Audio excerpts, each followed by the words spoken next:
Welcome to the Uncle's Channel. Thanks for watching today. Let's continue our journey to finish every single Game Boy Color game. And today we focus on a game called Donkey Kong for the original Game Boy, or Super Game Boy in most cases, because this game was released at the exact same time as Super Game Boy and was really heavily marketed in that direction to get a little bit of color into the game as well. But this game is basically just sort of like the old school arcade Donkey Kong taken to the farthest extent possible that gameplay mechanics could offer. Because the entire game you are playing as Mario, chasing after Donkey Kong, trying to rescue Pauline, but instead of just playing the same little skyscraper level or the construction site level over and over and over, essentially you're going to go through a variety of different stages, have to collect different keys, solve different puzzles, and basically try to defeat Donkey Kong to rescue your queen back here. But the game does control extraordinarily well, has a lot of charm to it, a lot of great music to it, a lot of variation to it, a lot of really fun puzzles, and I had never played this game before, and I was really impressed with exactly what this game is all about, and I can totally understand why Nintendo has basically continued on this like entire series based upon this game called Donkey Kong vs. Mario, or maybe it's Mario vs. Donkey Kong. Whichever one it is, it's the same concept as this game, and they're even remaking one coming out on the Switch, I believe, this month. So if you enjoyed this game, you can always check out the updated version on the Switch and play through it on that way as well. Now, this particular game did get moved up in the queue a good bit because Well Bad Panda requested one of my earlier videos, and so naturally moved it up in the queue. If there's a game that you want to see me cover sooner than later, let me know the name of the game in the comments down below, and just like Donkey Kong, we'll move it right up in the queue. But let's go ahead and get into the actual game. Now, I'd like to start the videos off looking at the box art for the game first, and the box art for Donkey Kong is a pretty classic cover here, summarizes the game perfectly. You got Donkey Kong right in the middle, you got a huge grin on his face, carrying off Pauline, trying to take her away from Mario. Got Donkey Kong Jr., who's also in the game here. Got his little tongue stuck out at Mario. They're just having a great time capturing the princess, or Pauline here. And then you got Mario in the background, and like, holy cow, like Mario is the most angry I have ever seen Mario in my life here. Look at that angry face. His hat's like flying off out of anger and stress here. Got that hammer, he's swinging at him. I mean, that's a crazy, crazy Mario if I've ever seen one. But all these obstacles, like the fire and the barrels and the ladders, and even like the skyscraper in the background, all of these are levels from the game, or obstacles inside the game. And it's a great cover summarizing what the game is about, but also sort of the lightheartedness nature of it, even all the way down to the very final in-game credit scene, which we'll obviously get to in this video. But overall, excellent, excellent cover. Now, when you start the game up here, you got Donkey Kong sort of busting through a brick wall, obviously sort of showing the power of the beast here. And you got some pretty classic 8-bit music playing in the background. Honestly, the entire soundtrack is pretty top-notch for the game, but I particularly enjoyed this song, the Ice World song, and an in-credit song. We'll give a sample of some of those as we go. And if you wait a little while, it does introduce Mario as your main character. He's going to appear like on a little stage, and the audience is, of course, watching Mario, giving him a little round of applause if he does something special. And we get to see like how much of a gymnast Mario truly is here.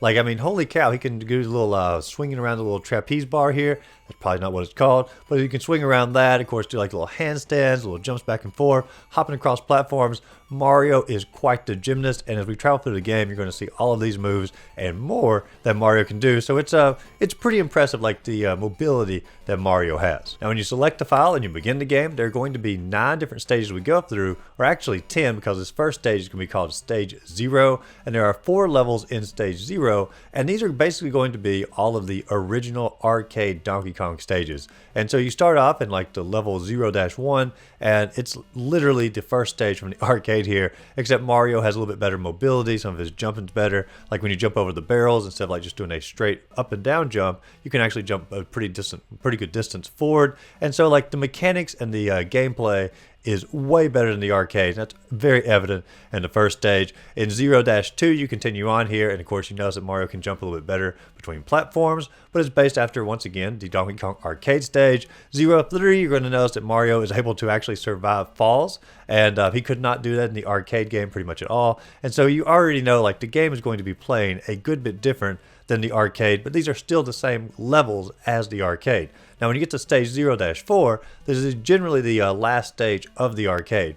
And all you have to do here is just travel across and knock all the little blocks out here. And Donkey Kong falls down to his death here, and you will, of course, rescue the princess, or Pauline. However, in this particular game, Donkey Kong, comes back with a vengeance, takes Pauline, rushes off the screen here, and we get our first little cutscene here where Donkey Kong has taken Pauline, rushes off to a little castle over here, locks the door behind him, and Mario is, of course, at a loss of how to rescue his queen. And then out of nowhere, like out of the sky, a key falls down and allows Mario to open the door and chase chase after him. I guess the Mushroom Kingdom gods were looking down on Mario and was like, today's your day, have the key. And so Mario can actually chase after Donkey Kong, and this is going to be the mechanics throughout the entire game, searching for a key to open up a door to chase after Donkey Kong. And now we're officially in stage 1, and we have a nice little overworld map here, and it's called the Big City. I think it's basically the same as like New Donk City from Super Mario Odyssey, but I'm not 100% on that, but I would say I'm like 99% sure that it's probably what it's based on here. But anyway, we go into the first level of the stage, and every single level in the game is just about going to follow these same mechanics here.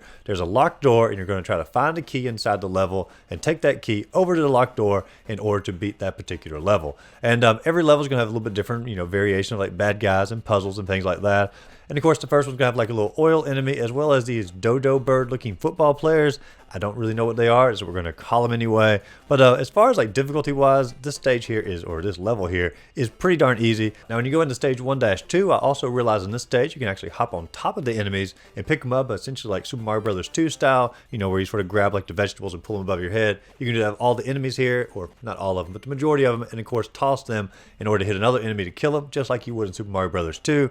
I also realized in this particular stage, like if you do a forward and then hit backwards immediately, you do like a little somersault backwards, like a super high jump. And you can also do a high jump, I realized, by just simply holding down, pressing A, and that allows you to jump onto your top of your hand, and you can do a handstand and a high jump off of that as well. And so like we saw in the intro, Mario has all kinds of acrobatic moves, but stage 1-2 is really focusing on getting the mechanics of like high jumps, and as far as like picking up enemies and just sort of, the tutorial essentials of the game. Now stage 1-3 is going to introduce another new mechanic. It's going to be the idea of these little electric lines or telephone poles. You can hop on these and sort of journey your way out there, and then Mario can start swinging on those in order to get a super high jump off of that in order to get these platforms, in order to find the key to take it back to the little key door and journey on your way that way. Also, you're going to notice in all of these levels there's going to be like a little umbrella and like a little hat and like a little purse that you can collect, and those items were in the original Donkey Kong as well, but the function of them in this game is they're not like collectibles to make sure you get them all in every level. All it does is allow you to get like a little bonus game at the close of the level. So if you collect all those items at the close of it, you get an opportunity to earn some extra lives.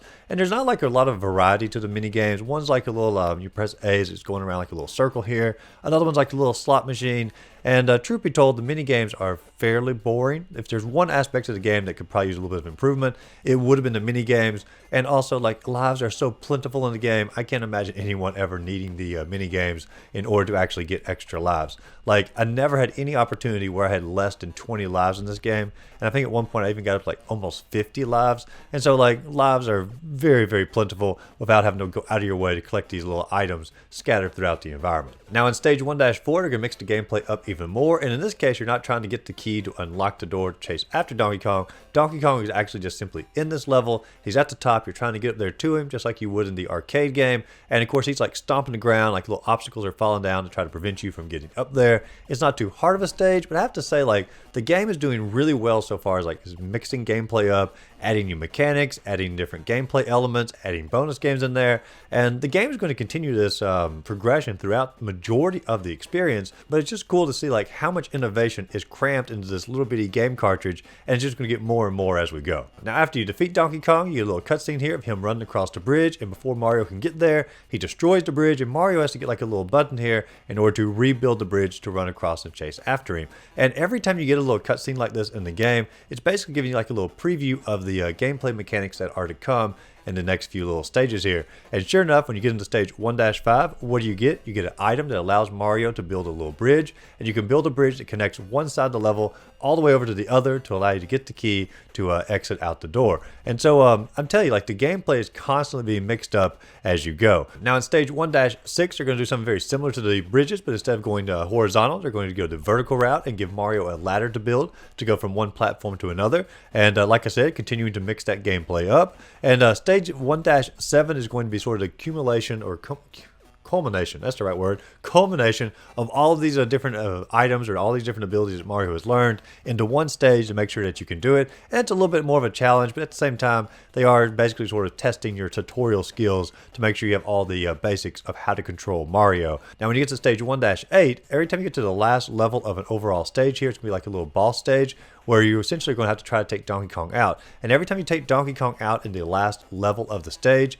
you're not just simply trying to get to the top or nearby him, you would basically have to pick up the barrels or pick up whichever item he's throwing, take it up to the top, throw it at him, and once you hit him 3 times, you've defeated him in this particular stage. And so I like that there's actually like a boss at the end of every single one of the stages, and they're never really difficult, but I just simply like that there is a boss in all of these stages. After you defeat Donkey Kong this time, you get another little cutscene, and this time he runs across the bridge, it disappears, and Mario has to push a little lever forward in order to get the bridge to rebuild itself, which is sort of giving you the idea in the upcoming level. Mario is going to have all kinds of opportunities to push levers, get them to do different things as far as like reversal of platforms, creating platforms, taking platforms away, and so it's basically introducing the idea of having levers in the game to manipulate the environment. Now, stage 1 was essentially New Donk City. Stage 2 is going to be a forest level, and there's going to be a lot of aspects of stage 2 that are going to remind me of Wario Land a little bit as far as like the enemies and whatnot go, because when you go into stage 2-1, you get an opportunity to ride a ladybug, which feels like it could be straight out of Wario Land. There's little spider enemies, and there are a ton of little spider enemies inside of Wario Land as well,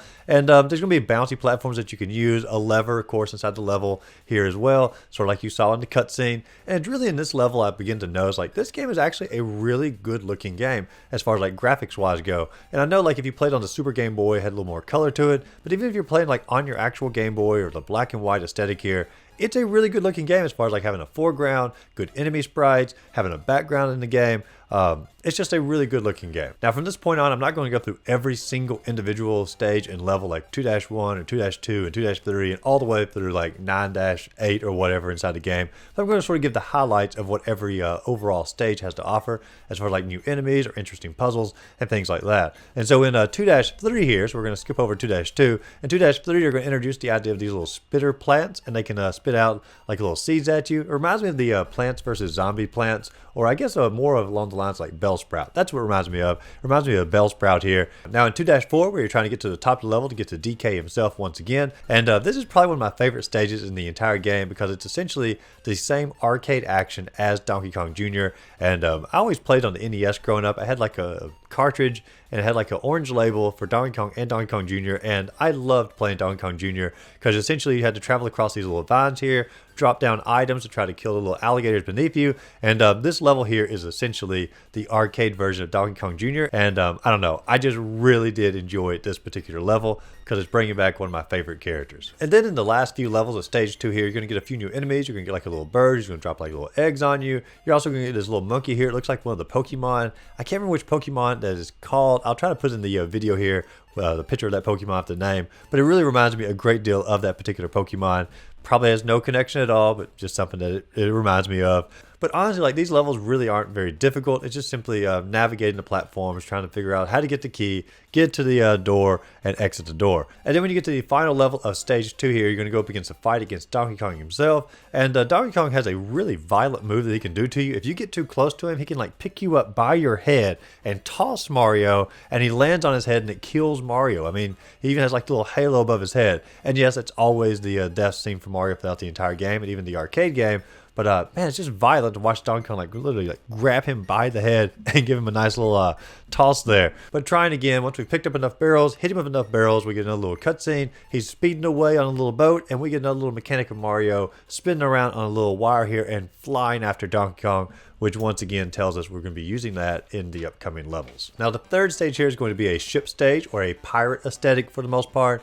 And there's going to be a lot of variety of enemies here, but none of them are really going to fit the pirate aesthetic or pirate atmosphere, in my opinion anyway. Because like in 3-1, we're going to get these little burnt marshmallow blocks, or maybe it's like a golem, or maybe it's like the Womp Womps from Mario.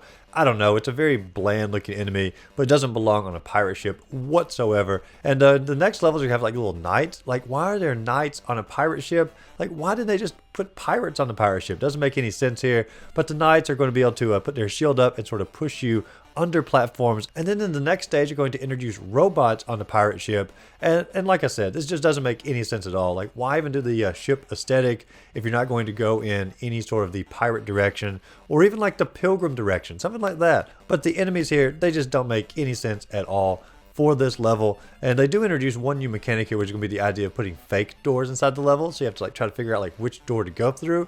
But if you just simply watch the opening scene, it has like little help bubbles coming out of the correct door. If you just simply watch that scene, you pretty much know exactly where to go every time.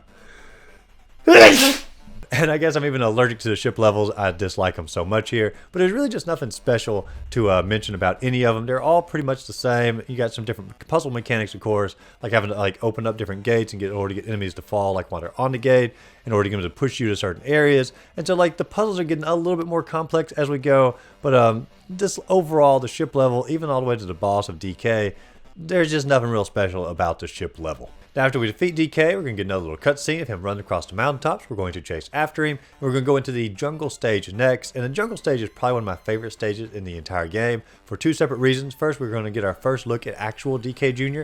Yes, we had his levels in the last two stages ago, but we are going to actually get DK Jr. as a character inside the game here, which is pretty legit. He's one of my favorite characters. And we're also going to get one of my favorite enemies or favorite helpers in the game, which is going to be the lemur. And I love the aesthetic of like when Mario climbs up the little lemur's tail here like a vine, and he's like reaching out to the side trying to get to the second lemur here. He's like, come on, come on, come on, got it. I mean, I don't know, I just enjoy like the overall aesthetic of like hanging on the lemur's tail. It's a good part here. But we also get these giant frogs that Mario can hop on top of. They can take him up to higher levels to help solve the puzzles. But also in the boss levels, we're going to have DK Jr. sort of working the machines. Has like a little lever to try to, throw little traps at you. At one point, he throws out the poison mushrooms to make Mario shrink down to be like mini Mario. And as far as I know, this is actually the very first time North American audiences would have seen the poison mushroom. Yes, it would have been in Super Mario Bros. The Lost Levels, but we didn't get that game until after this game was already released. So according to my knowledge, this is the first time North American audiences actually saw the mini mushroom or the poison mushroom inside the game. And honestly, I don't think anybody's like a huge fan of the poison mushroom. It's just interesting to see like when we actually got it versus when Japan got it. But once we defeat DK in the jungle level, we get another little cutscene here. Mario destroying all these little blocks with a hammer, chasing after DK. So we know we're going to be using the hammer mechanic and destroying blocks in the next stage. And our next stage is going to be the desert stage. And along the lines of like the jungle stage, we're introducing some really cool enemies and characters. The desert stage keeps that same feeling alive here. We're going to get some mummies. We're going to get some skulls that throw bones at you. We're going to get this little creature here. It looks like Oddish from Pokemon. We're going to get some armadillos throughout the stage, which are armadillos in the desert. I don't know. They feel like they could belong in the desert pretty well here. But overall, like this is a pretty cool looking stage. In the background, like little pyramids or like little hieroglyphics in some of the areas as well.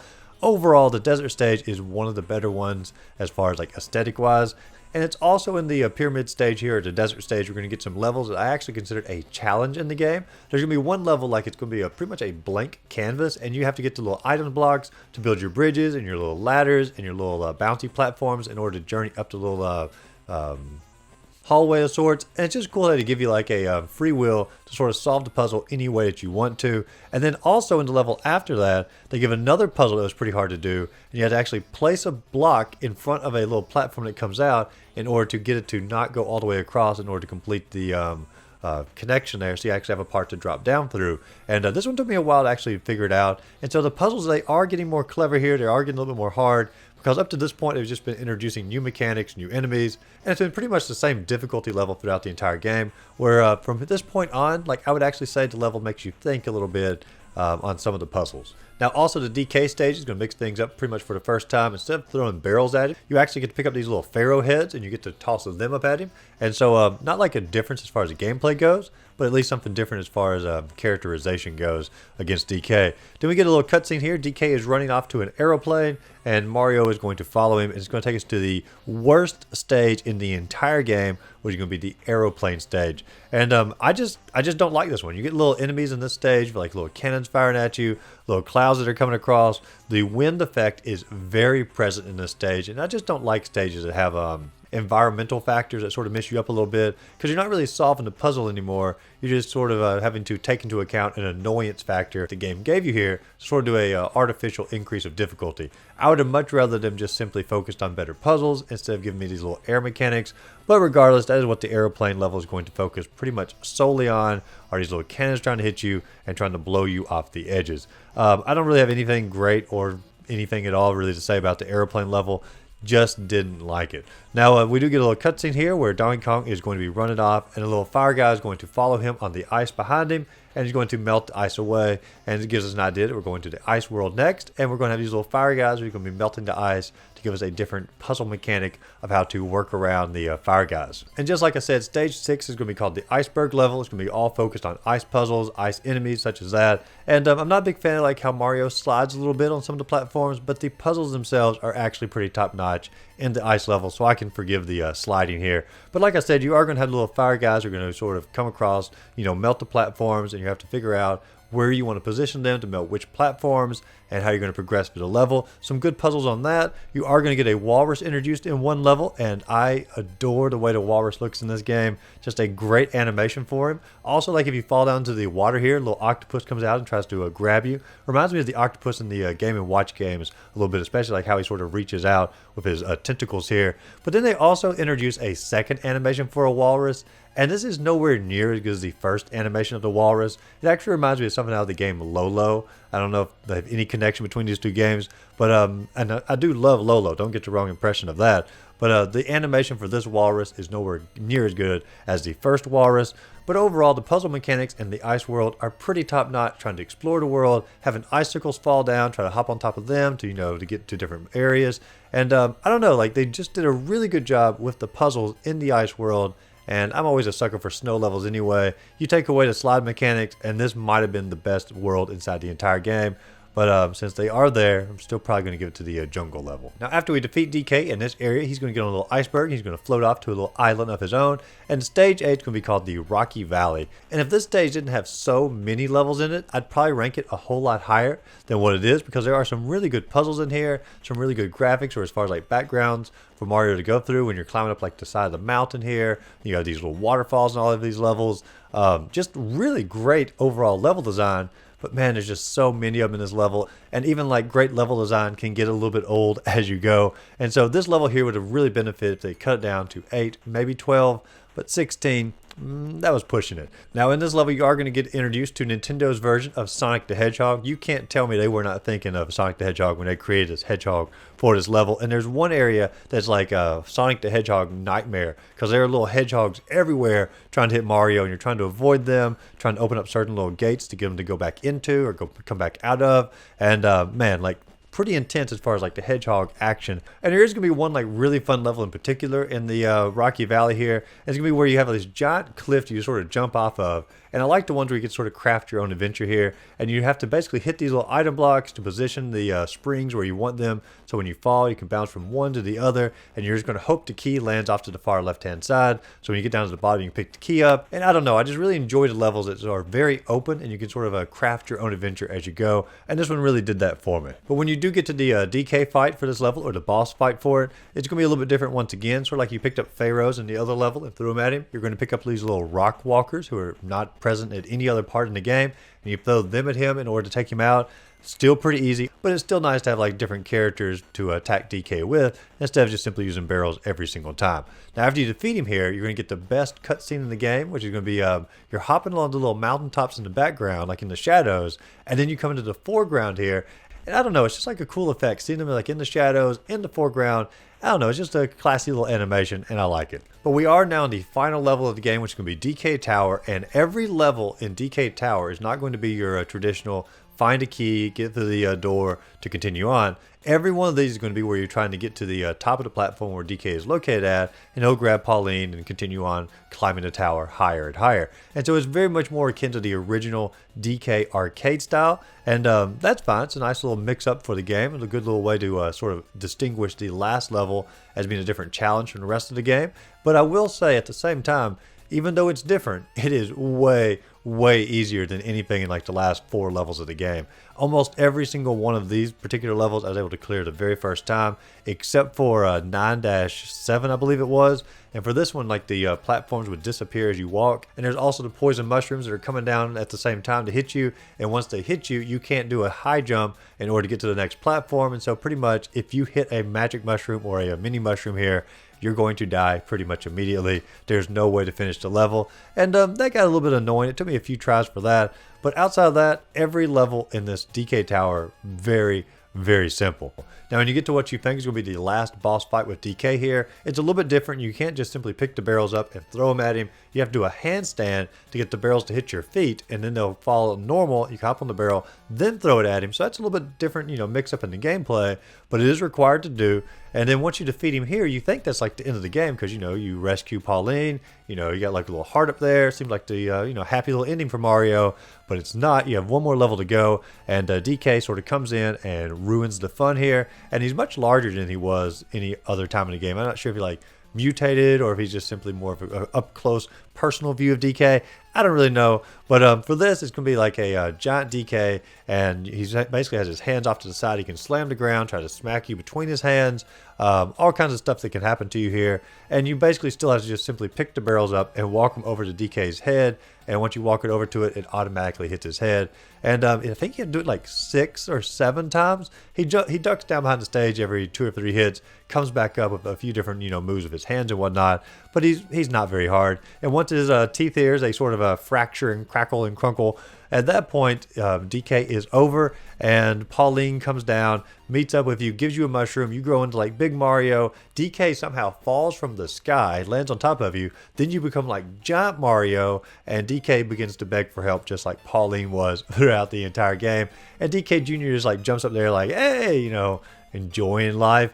And then before the credits roll, you get a little picture here. It's like a family vacation photo of you, of DK Jr., Pauline, and you're all just simply happy. I guess you're all friends now. I mean, it's a really weird little ending. And then the credits begin to roll, and fantastic credit music. One of my favorite songs in the entire game, and I just really particularly enjoyed this one. But let's talk about the game as an overall here. This game was a really fun game to go through. They really did mix the gameplay up pretty much throughout almost the entire game. There were a few areas where we got a little stagnant here and there, but for the most part, they introduced new mechanics, and they just sort of kept increasing the difficulty of those mechanics as you went.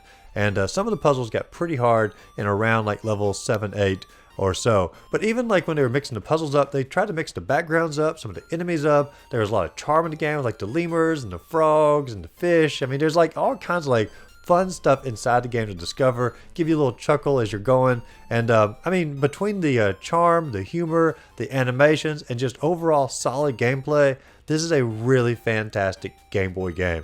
I'd probably give it a 9 out of 10. I really enjoyed it. Probably took me like 7 hours to go through, maybe 8. I don't know, we're going to say 7. I have to check the actual time here. But I really enjoy puzzle games, I enjoy platform games, and I really enjoy it when they put a little sense of humor, a little charm in it behind it as well, and some really cute enemies, and they really just sort of seal the deal on every aspect of that for this game. And I might actually end up checking out some of the other Mario vs. Donkey Kongs, because they're just fun games to play. You don't have to play it all at once, play a few levels here and there, and just sort of work your way through them. I enjoyed it quite a bit. 9 out of 10 for me. But if you enjoyed this video, be sure to like and subscribe to the channel. Check out my other videos listed up above, and go out there, find a great game to play. Simply have a great rest of the day.